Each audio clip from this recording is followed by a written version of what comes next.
ครับสวัสดีทุกท่านผู้ที่ได้เข้ามาติดตามมื้อนี้มีโอกาสมีฆราวาสผู้หนึ่งครับเพิ่นอยากจะมาถามเรื่องพิธีกรรมต่างๆครับผมก็ถือโอกาสจะสนทนากับเพิ่นนะครับเด้อขออนุญาตนะครับเด้อผมขอสนทนานำเฮาได้เคยบวชบ่ครับว่าอยู่นี่นะบวชเคยบวชตามประเพณีก็บวชตามประเพณีบ้านนี้เฮาเข้าใจหรือยังว่าบวชหมายถึงอีหยังครับจังได๋เพิ่นว่าพาให้บวชให้นี่บวชแทนน้ำนมแม่บ้านนี้จึงแม่ขึ้นจากชั้นต่ำเนาะไปชั้นสูงเพิ่นว่าไปจังซั่นเพิ่นว่าบ้านเฮาความเชื่อบ้านเฮาเชื่อบ่บ้านนี้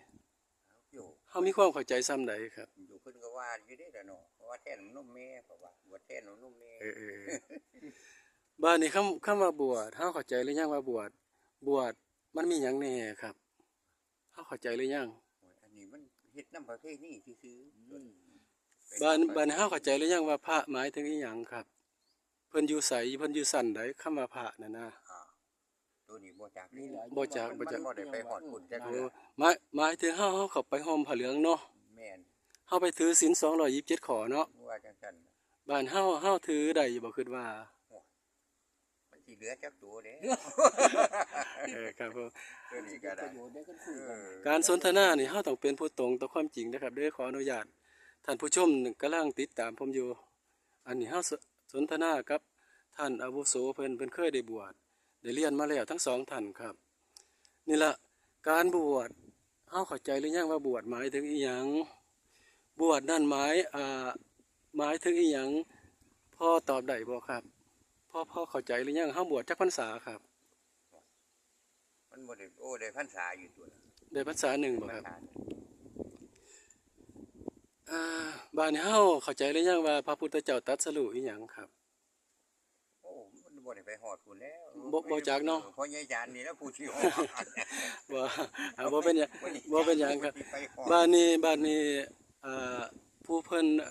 อยู่หั่นผู้เพิ่นเป็นเจ้าอาวาสหั่นเพิ่นบ่ได้บอกเฮาบ่ครับบ่ได้สอนเฮาบ่ได้ชี้ทางเฮาบ่เพิ่นก็ว่าให้ไปบุญเรียนทำมาทำผีทำโทษทำอีกเพิ่นพาเฮาเฮ็ดจังได๋แน่ก็พาทำวัดเท่าแรงต้องสูงนี่วินทบาทเรื่องเลี้ยงชีพนี่ล่ะบอกง่ายๆว่าเฮาเข้าไปประมาณนึงเนาะครับเนาะพระพุทธเจ้าตรัสรู้อีหยังเฮาก็บ่ทันจักเนาะมันได้เสี้ยวเดียวเท่านี้โอเคครับก็ไปตามอันนี้ผมจะถามเป็นความเข้าใจของท่านเองเด้อธรรมะหมายถึงอีหยังท่านก็สิเข้าใจอยู่ตัวหมายถึงอีหยังครับธรรมะนี่มันเป็นจังได๋ความเชื่อบ่แสดงว่าเฮาบ่ทันได้เข้าใจถึงนั่นเนาะเฮายังอยู่ในการศึกษาคัดเกลาแต่ว่าเฮาบ่ทันถึงความเข้าใจนะครับเนาะ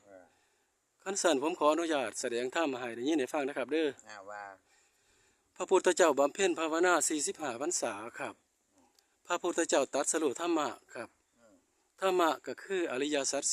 4อริยสัจ4ก็จะมีทุกข์มีสมุทัยมีนิโรธมีมรรคครับบานนี้มันจะมีระยะของมันครับคือจังทุกข์จะมีระยะคือกันสมุทัยก็จะมีระยะนิโรธก็จะมีระยะมรรคก็จะมีระยะหมายถึงระยะนั้นมันเว้าเบิดมือก็บ่จบครับแต่ละระยะมันจะเป็นองค์ร่วมของเพิ่นน่ะนะเฮาต้องมาแสดงแยกออกอีกเทื่อนึงอะไรของมันน่ะนะครับเหมือนเฮาเห็นรถนี่แหละครับนี่รถคันนึงบ้านเฮาไปแยกอะไรแยกยางแยกน้ำมันแยกน็อตแยกพวงมาลัยออกแต่ละค่ำนี่ครับมันสิบ่จบอยู่แค่มากสิบ่จบอยู่แค่ทุกข์น่ะนะครับทุกข์คืออีหยังจังซี่นะบ้านนี่สมุทัยน่ะมันก็คืออีหยังเฮาต้องเจาะเข้าไปอีกจังซี่นะครับนี่คือการศึกษาธรรม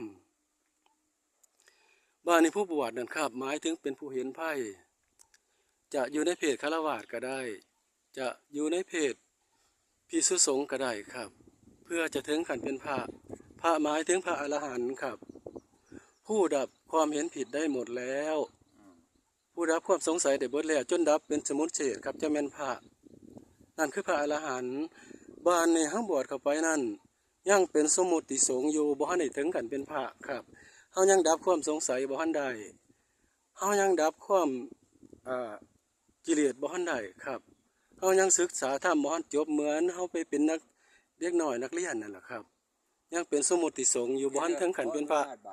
ครับ สีตัวตัวนี้เด้อ ครับเพิ่น เพิ่น ว่า ว่าไอ้เฮายังศึกษาอยู่แม่นบ่ อืม เขาเรียกว่าพระเสขะ ครับ พระเสขะ คือผู้ต้องศึกษานี่ที่เพิ่นว่า ครับนั่นแหละสนทนากับมันจะเป็นมงคลครับเฮาสิมีความเข้าใจ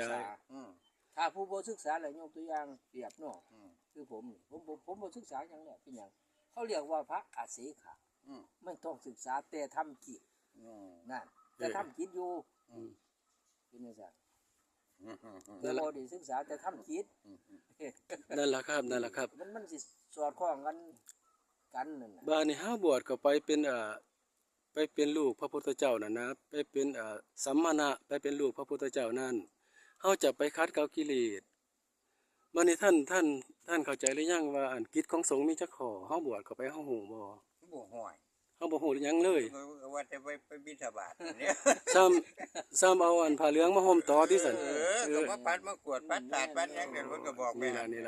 ล่ะครับมันถึงเป็นโมฆะมันถึงเฮาถึงบ่ได้เข้าไปถึง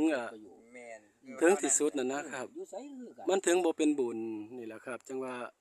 การสนทนาธรรมมันเป็นมงคลจังว่าผมอยากสนทนานํมีโอกาสได้มาพบมาพอกันแล้วกิจของสงฆ์มี2ข้อครับ1คันธทุระหมายถึงศึกษาพระธรรม วิปัสสนาธุระคัดเกลากิเลสครับบ่มีหยัง ชำระกิเลสออก ตัวนั้น โลภ ครับ โกรธหลงบ่ให้มี เฮาสาบานตนในโบสถ์นั้นเฮาจะละทั่วครับ จะบ่อยู่คือชาวบ้านเขา จะบ่ยินดีในเงินละทอง จะบ่จับต้องเงินทองกะอาบัติปาราชิก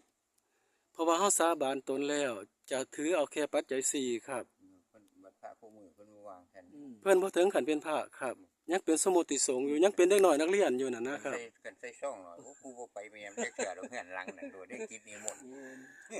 นี่แหละครับจังว่าเฮาต้องรู้จักพระหมายถึงอีหยังนั่นนะพระนั่นคือผู้เพิ่นบ่ยินดีในเงินละทองบ่จับต้องบ่ให้ผู้ใดจับแทนพร้อมครับ คือผู้สละทั่วเพิ่นจะตรงต่อความจริงที่เพิ่นสาบานตนนั่นน่านพอ ตั้งแต่ธรรมกายได้กี่ก็ว่าบ่จับเนาะให้โยมแม่นว่าคู่มือนี่ไว้ปานหยังปั๊บโดดพอเวียงปั๊บแปกเลย นั่นล่ะมันคือมันเสื่อมครับนี่คืออันตรธานเฮาบ่ได้ตรงต่อความจริงเฮาบ่ได้รักษาพรหมจารีได้ครับเฮารักษาความบริสุทธิ์ทั้งกายทั้งวาจาทั้งใจเฮาบ่ได้นั่นคือขาดออกจากเป็นพระแล้วครับ เพราะฉะนั้นเฮาต้องรู้จักพระบ้านนี่พ่อมาหยังก็มานี่มาหาอันอาจารย์สมพรนี่มาหยังก็คิดว่า ว่าสิมาถามเพิ่นว่าเพิ่น ธรณีสาร ก็อะไรนี่ศาลเพิ่นเบิกสูตรก็อะไรนี่ศาลได้บ่ อันนั้นมันเป็นความเชื่อของนิกายอื่นครับ เป็นความเชื่อ เนี่ยแล้วไปได้สูตรไม่ได้ใช่ มันก็มีสูตรนั่นแต่งขึ้นมาคือเพ่ง บ่โอ้บ่แล้วอันเพิ่นไปได้มาได้ใช้ผู้เพิ่นอยากเฮ็ดนั่นเด้ เพิ่นก็สิได้ยินได้ฟังมาจากอาจารย์อื่น มันบ่มีผู้เฮ็ดได้ มันบอกง่ายๆมันมี บ่ คุยได้ขั้นสิเทียบเนาะคือข่อยนี่แต่ข่อยบ่อยากเฮ็ดเป็นทางบ่ควร บ่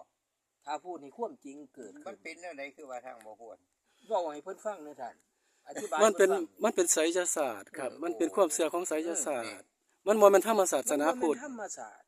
มันเป็นไสย ครั ศา บ สตร์ มันเป็นไสยศาสตร์ ยานี่เพิ่นเอาเมียเพิ่นไปสีมหาโพธิ์2เทื่อ3เทื่อแล้วมันบ่เป็นหยังดีขึ้น เอามันเป็นบาปแต่ครับมันเป็นหนทางของความเสื่อมไสยศาสตร์นั่น เพิ่นเลยว่าหาทั้งวิทยาศาสตร์เพิ่นไปมาแล้ว โอ้ มันบ่ดีขึ้น อืม เขาว่าให้เฮ็ดทางไสยศาสตร์บาด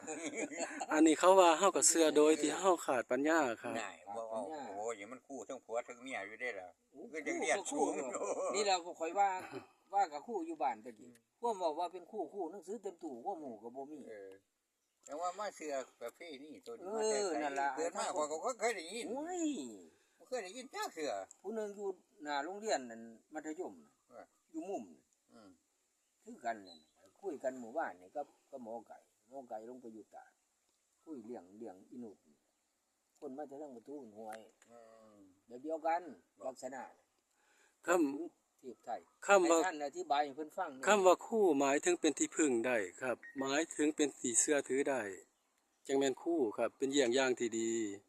บ่แม่นคู่ที่บ่ฮู้จักหยังเด้ครับ คู่เปรียบเสมือนพ่อเปรียบเสมือนผู้จะพึ่งได้ครับ เปรียบเสมือนพระผู้หนึ่งคำว่าคู่ อันนี้ผมเผยสู่ฟังบ่แม่นสอนนะครับด้วยขออนุญาตหมายถึงประกาศสู่ฟังพูดจะสอนตนใดมีแต่ตนเท่านั้นครับได้ยินได้ฟังแล้วก็ไปตึกตองเบิ่งเอาจริงบ่จริงครับบ่แม่นให้เชื่อโลดนี่คือหนทางของพระพุทธเจ้าเพิ่นสี่ทางไว้ครับเพิ่นสี่ทางไว้นั่นเพิ่นบ่สามารถจะซอยเฮาได้ครับมีแต่เฮาเท่านั้นจะซอยตนได้จังว่าเพิ่นบอกว่าตนเท่านั้นเป็นที่พึ่งของตนผมเว้าไปถ้ามีคำค้านก็ค้านได้ครับประมาณนี้นะครับแล้วคลิปมันจะยาวเกินไปครับผมขอบคุณหลายๆครับพอทั้งสองท่าน สนทนา ว่า